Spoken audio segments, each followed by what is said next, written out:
कर्नाटक में ये चर्चा अरसे से बहुत जोर शोर से हो रही है कि नवंबर तक सीएम सिद्धरामैया की विदाई हो जाएगी। Deputy CM DK Shivakumar promote होकर सीएम बनेंगे। ऐसा मई 2023 में सीएम चुनते समय हुए एग्रीमेंट के तहत होगा। जैसे जैसे नवंबर नजदीक आ रहा है, सत्ता परिवर्तन की चर्चाएं तेज हैं, लेकिन सिद्धरामैया कोई मौका नहीं छोड़ रहे हैं ये बताने में कि वो कहीं नहीं जा रहे। सिद्धरामैया के अड़ जाने के बाद सोशल मीडिया पर CM in waiting DK Shivakumar ने ये बयान दे दिया और ये बयान वायरल है, जिसमें उन्होंने कहा कि मेरे पास इसके अलावा कोई ऑप्शन है क्या?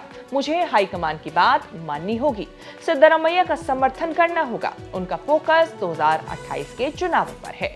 हो सकता है ये डीके शिव कुमार का मास्टर स्ट्रोक हो, जिसका असर दिखने लगा है। अब अचानक जो हुआ वो हाईकमान की ओर से पहला सिग्नल माने जाने लगा है। सिद्धरामैया की विदाई और डीके की ताजपोशी का। राहुल गांधी की पॉलिटिक्स का सारा फोकस ओबीसी सेंट्रिक हो गया है। बड़ी प्लानिंग के तहत अनिल जय हिंद की अध्यक्षता में कांग्रेस का ओबीसी डिपार्टमेंट नए सिरे से बना। उसी डिपार्टमेंट के अंदर ओबीसी सलाहकार परिषद बनी है।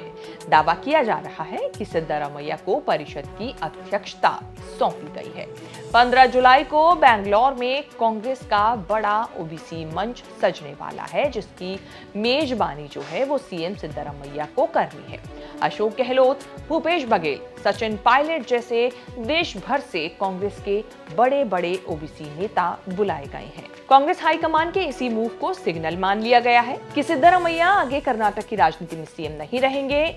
उनका इस्तेमाल नेशनल पॉलिटिक्स में किया जाएगा। जैसे ही ये हल्ला मचा, सिद्धरामैया ने एकदम पलटी मार दी। कहा कि बेंगलोर के कार्यक्रम का तो पता है, लेकिन अध्यक्ष बनाने के बारे में पार्टी से कोई बात नहीं हुई। मुझे सदस्य बनने का पता है, अध्यक्ष बनने का नहीं।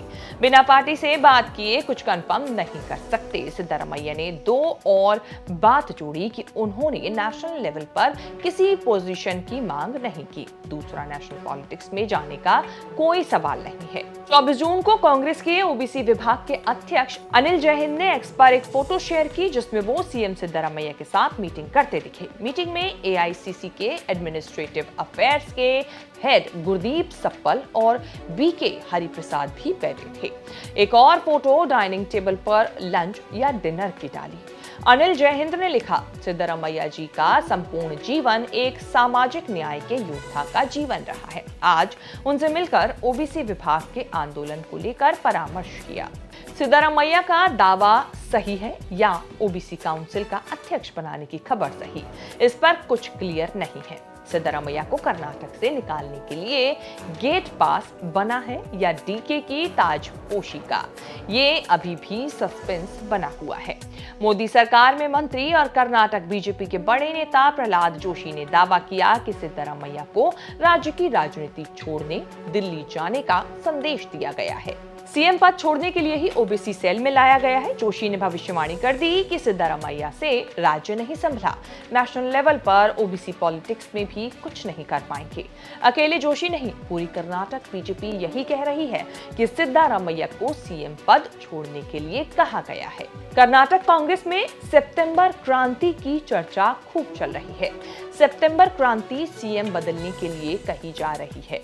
हालांकि कर्नाटक के प्रभारी महासचिव रणदीप सिंह सुरजेवाला कह चुके हैं कि ऐसी कोई बात नहीं हो रही, लेकिन कांग्रेस अध्यक्ष मल्लिकार्जुन खड़गे ने ही कहा था कि फैसला हाईकमान करेगा। सिद्धरामैया का भविष्य राहुल गांधी की ओबीसी पॉलिटिक्स से बंद रही है। साथ होंगे तब भी सीएम पद छोड़ना होगा, साथ नहीं आए तब भी नुकसान हो सकता है। हालांकि कर्नाटक की राजनीति में सिद्धरामैया की ब्रांडिंग केवल ओबीसी नेता की नहीं रही है। बहुत पहले दलितों, मुस्लिमों और पिछड़ों की अहिंदा पॉलिटिक्स को आगे बढ़ाकर चमके थे सिद्धरामैया।